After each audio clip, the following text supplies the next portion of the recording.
Think about somewhere in a dusty museum basement sits a small, innocent-looking metal object that once made grown men confess to crimes they never committed, or that a simple piece of cloth could destroy a person's reputation forever. These aren't relics from some distant, barbaric civilization. They're instruments from our own European ancestors, designed not just to punish the body, but to break the human spirit in ways that still echo through history.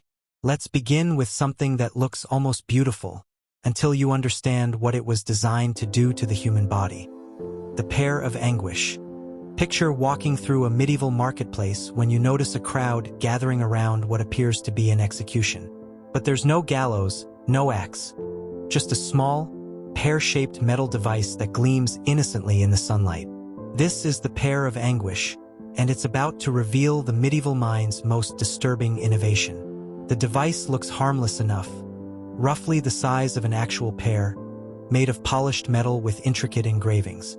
But hidden within its elegant design is a screw mechanism that transforms this beautiful object into an instrument of unimaginable psychological terror. Here's how it worked. The device would be inserted into the victim's mouth, and then the screw would be slowly turned. As it expanded, it would force the jaw open beyond its natural limits, making speech impossible while creating the constant threat of permanent disfigurement. But here's what makes this truly chilling. The pear wasn't designed to kill. It was designed to humiliate, used primarily against those accused of lying, blasphemy, or speaking against authority. It sent a clear message. Your words have consequences. The psychological impact was devastating. Victims would be paraded through towns, unable to speak, unable to defend themselves, while crowds gathered to witness their shame. The mere threat of the pear was often enough to ensure silence. What's most disturbing? Different versions existed for different crimes, decorated with religious symbols for heretics, adorned with shameful imagery for adulterers. Medieval society had literally crafted their prejudices into metal. But if you think that's the extent of medieval creativity in public humiliation, wait until you hear about a punishment that turned the very act of drinking into a walking advertisement of shame.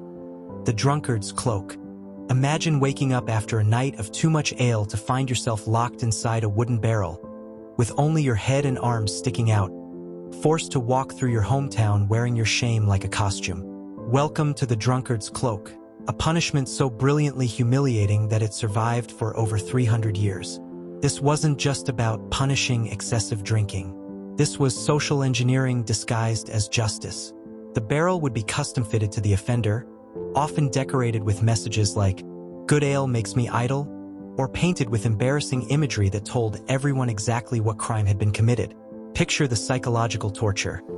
You're trapped in a wooden prison, unable to sit properly, forced to shuffle through streets where everyone you know, your neighbors, your employer, your family, can see your shame.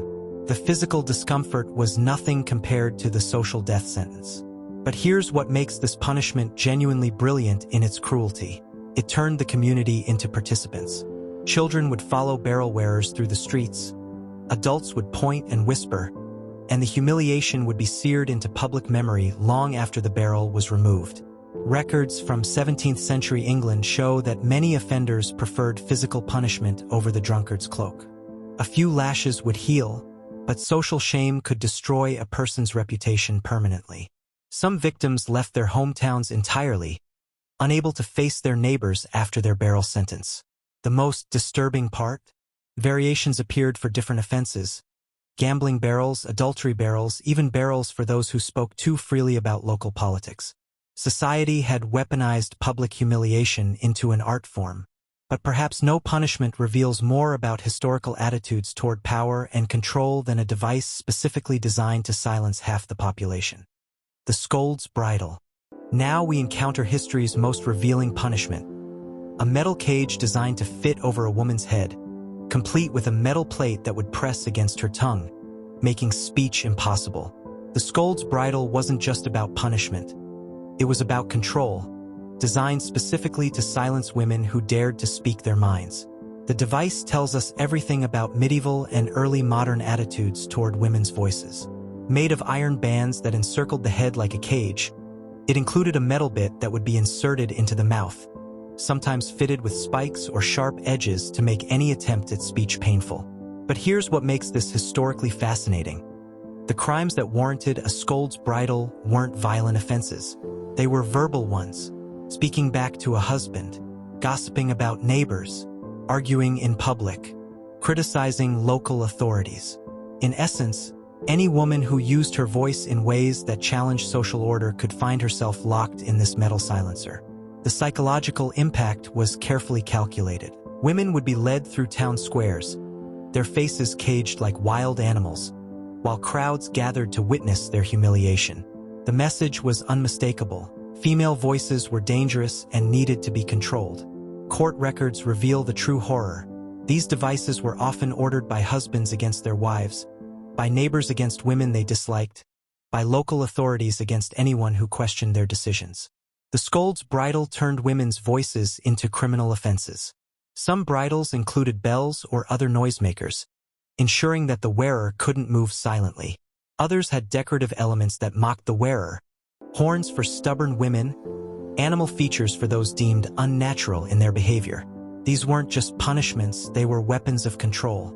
They proved that fear and shame could be more powerful than chains or whips. And perhaps the most chilling part? They worked.